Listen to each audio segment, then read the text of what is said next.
This time on Media City Inside the Industry, we take a deep look into graphic design and the anatomy of image. With thousands of images bombarding our lives every day conveying messages and promoting products, it's easy to forget that these designs have an actual artist, idea, and history behind them. What are the influences of quality design, and when does taking that influence go too far and reach appropriation? Then there are bigger questions. Can creativity be learned, or does learning hinder creativity?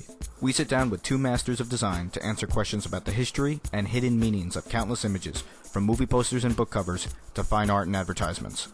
Stephen Heller, Senior Art Director of the New York Times and co-chair of the MFA Designer as Author program at the School of Visual Arts. Mirko Ilic, designer, illustrator, and former art director of Time International. And moderating the event is Christopher Mount, Director of Exhibitions and Public Programs for the Parsons New School of Design. Stick around to take a peek into this complex and multi-layered world, where revealed is so much more than what the eye can see. This is Media City Inside the Industry. One of the things that we tried to do is show how certain classical pieces of art got integrated into contemporary design. And I'll just give you a little backstory on this. I'm not going to say much about the other pieces as we go along, just incidental things, and Mirko will join in.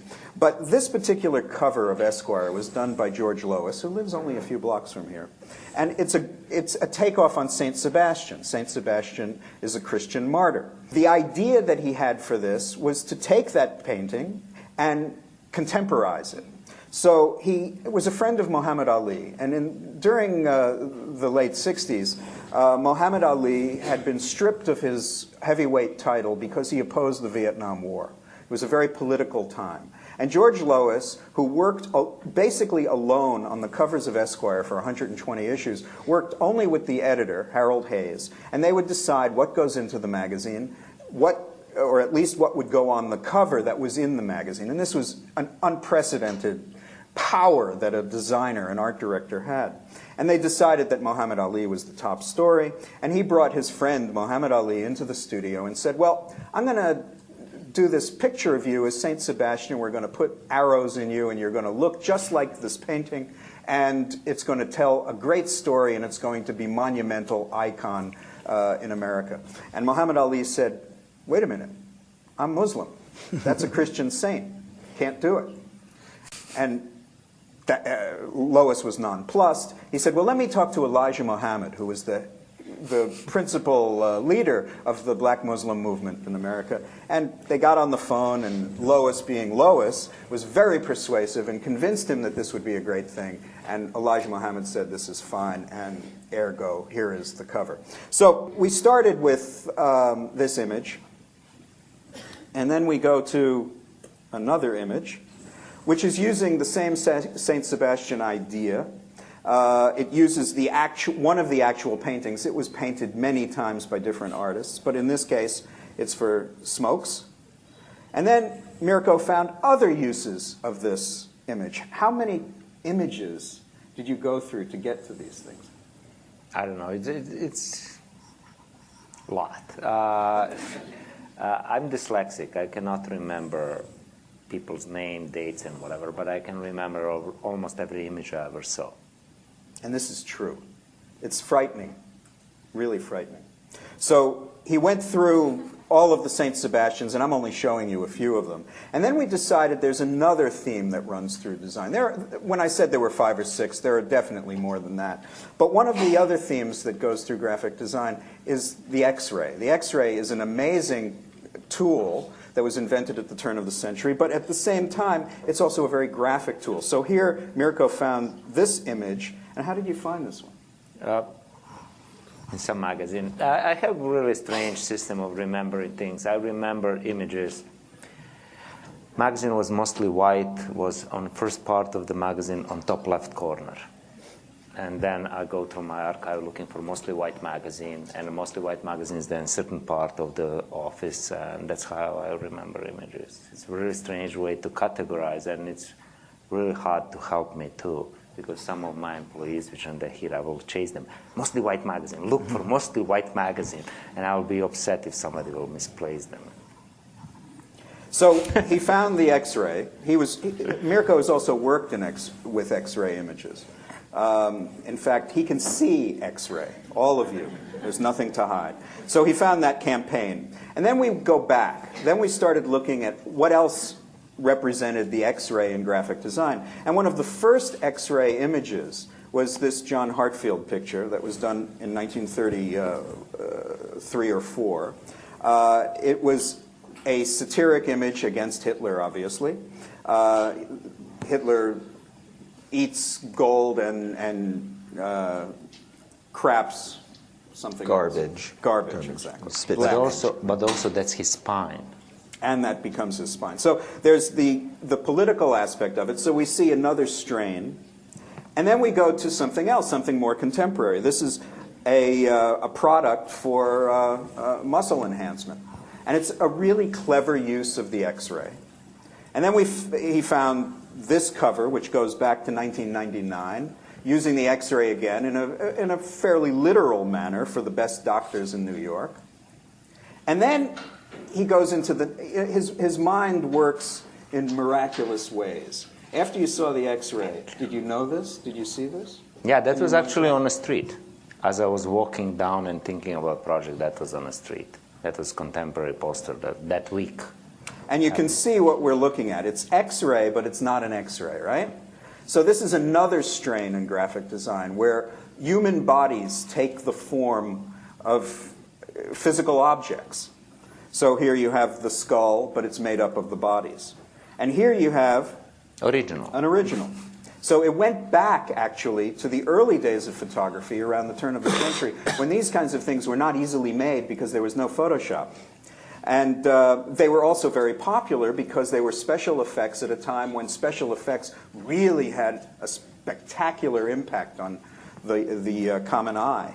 So we went from this to this, which was also a very well-known piece of art, where objects were manipulated through graphics, and so you could see both the narrative piece, the representational piece, and then you see the symbol. Now, we don't make value judgments here. We're not saying anybody stole anything, are we? Yeah, sometimes. I think designers, they usually don't steal. Advertising usually steal. So you mean the art director says, I want it this way? And No, I think you see art directors in advertising, they're on much lower level of the pyramid. Somebody already have idea, brought them and told them do it. Art directors in, let's say, editorial, I think they're slightly higher and they have more input. For example, most dangerous thing for designer is to listen idea of editor. I had many cases when editor will come and tell, oh, I have this idea, can you create this for cover? Having knowledge of the past images, I will tell them. And usually it's in span of a year and a half. That was already the cover of Business Week then and then. What happened is they see something what they like, because the editor, all good ideas belong to them. They forget that was not originally their idea. And they come to you, oh, that is the idea. And most of the time when you do that, turn out you rip off somebody. And if you don't know, if you don't fight that, you get yourself a lot of time in trouble. Picasso said that whoever copied him was stealing, but when he did it, it was inspiration. We found another motif that was repeated often, and that's the double head of Janus. In this case, it's a Roman coin. The futurists used that sensibility in creating this approximation of speed. This is the head of Mussolini, done in the early 30s, and quite a beautiful piece of work because it does really simulate the sense of motion, which the futurists were so involved with. The Pet Boys used a similar thing. Pet Shop Boys. I think they made a dreidel out of it, but it's like a rapid prototyping version of it. And then I remember the day Mirko called me to tell me to take a look at Karim Rashad's cover. This, in a sense, was the impetus for the book. And then we also found mouths or rather frequently used, particularly that mirror back image of the mouth going back and back. And in this case, it's quite a powerful image. The abuse you yell at your kids stays in their family for generations. And it illustrates it beautifully. But again, it's not an idea that was unique to this poster. It started in ways using the mouth back in the 1920s with the Malak Verlag, which was the communist publisher and publisher of Dada books, in this case, Raoul Hausmann's book. And then Furious Pig. I'm sure you were overjoyed when you saw this one, which looks a lot like Notorious, except there's no food between the teeth, which looks a lot like this theater poster, which goes back to the mouth in the mouth, except, is that an eye? No, it's mouth. It's totally mouth. Totally mouth.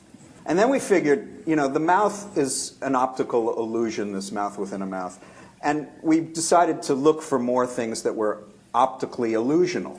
And one of the most frequently used optical illusions is the hand holding a book within a book, or some other form, a poster or a business card. So Chip Kids is the most recent, but then Mirko joyfully found this one. And then this more primitive version of that. And this one is my favorite. This one actually, when you talk about things that are inspired, when you take it from the original and go to the next level, that's what real inspiration is about. So then we decided to look at something else. This was one of our major pieces. This was done by Gail Anderson at Spotco for a Broadway musical that unfortunately didn't last too long, but the poster will last forever. And the idea is, of course, the trompe l'oeil, looking at an image on a surface, but that it's really totally a two-dimensional surface, giving the illusion of 3 dimensions. And one of the things Mirko found was this, because it has this illusion of depth. And of course, he had a special interest in the young lady's skirt, or tablecloth, as the case may be. And then we looked at collage elements, because designers, particularly designers of the late 20th century, loved photographing the ersatz designs that would appear on poster hoardings. All the ripped posters kind of gave way to new designs that weren't intended. And then we found where that original idea really came from. This is Stefan Sagmeister, who, when he cut himself, or had his intern cut himself with razor blades to get this typographic effect, which is really giving his body for his art, most people thought it was quite the original piece of work, and certainly very few other designers I know would carve themselves up. He assures me that he doesn't have any scars. Especially when designer is not English-speaking person and his assistant is not English-speaking person, there is lots of possibilities for misspelling, and it must be really interesting how you fix misspelling. Didn't he say that he went to the beach a couple of years afterwards and it came back when he got a tan or something? He had when it turned red, yeah, and so it sort of came back 2 years later when he finally got to the beach. And sign help started to appear on his arm. And the typos came out, too. So Stefan has been drawing on the body. This is another one of his pieces. Some of you may have seen that poster for the new Jim Carrey movie, which presumably was taken from this, and a case of an advertising art director seeing something good. But this is a side of beef, a kind of misogynistic side of beef, but it fits into that same category. Here is self-cutting. Is there a word for self-cutting? Self-mutilation? Yes, that's actually conceptual art. This is that's what the word is. Philippe Starck. And then this one is more typographically pristine. And then some of you may remember the Dixie Chicks. Anyway, they came down on our poor president, our poor misunderstood president, and so they got a nice cover out of Entertainment Weekly. But this is where it all comes from, really. So what we're trying to do is show the roots and show literally the roots, R-O-O-T-S, and the roots, R-O-U-T-E-S, where these designs come from. Coming up, we take a look at the most overused ideas for movie posters, and what Stephen Heller says not to do when it comes to design. I think there must be one designer every 30 minutes who uses an icon for a letter. This is Media City, Inside the Industry.